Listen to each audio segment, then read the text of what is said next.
I think we have a culture that actually values doing as little for as much as you can get paid, rather than finding joy in the gifts and ability that God has given me to work.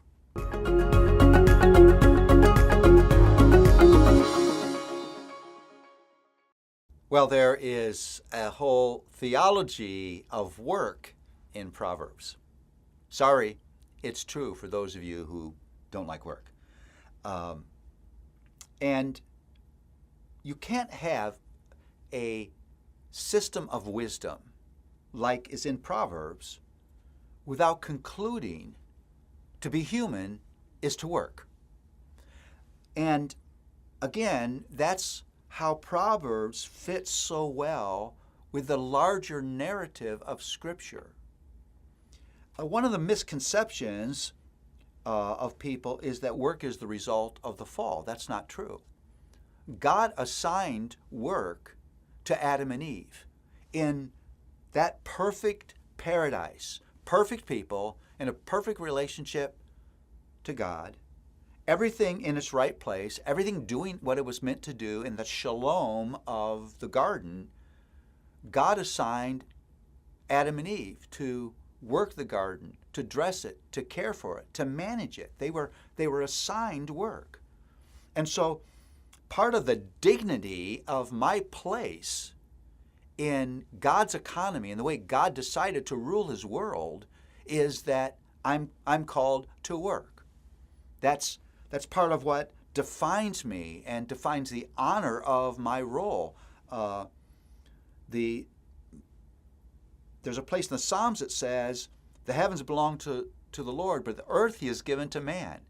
I'm like God's resident manager. I'm meant to take care of this world. It's a position of dignity and honor. And you surely see that in Proverbs. The fear of the Lord, that life of wisdom, is a life of responsibility, of diligence, of willing hard work.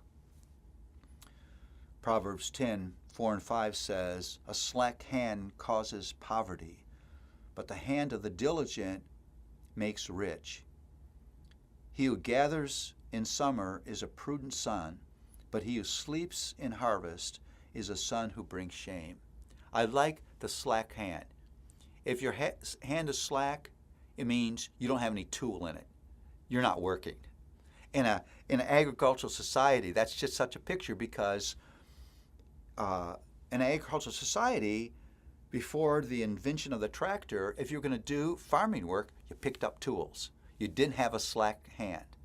So a slack hand is a word picture of laziness and unwillingness to work, denial of my work nature as being created by God.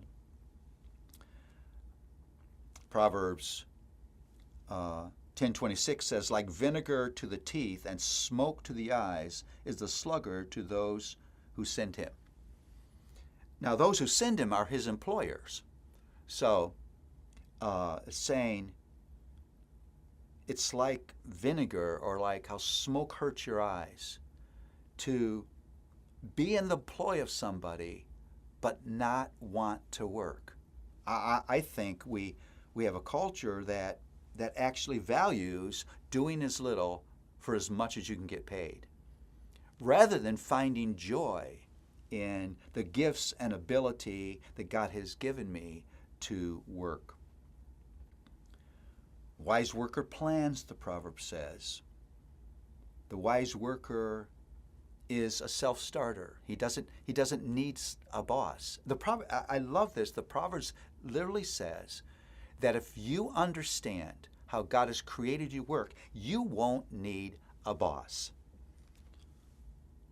There are only two theologies of work again, and this has been a theme in everything we've looked at in the Proverbs. You either work as unto the Lord, you willingly work hard because you understand that God has called you to work, and you use the proceeds of your work for generosity, justice, and to relieve the poor.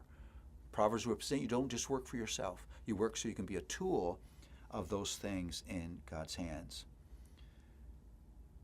The Proverbs then says there's the fool's work. It denies God. He works for his own selfish gain. He uses his power to crush the poor. He uses the poor to gain more.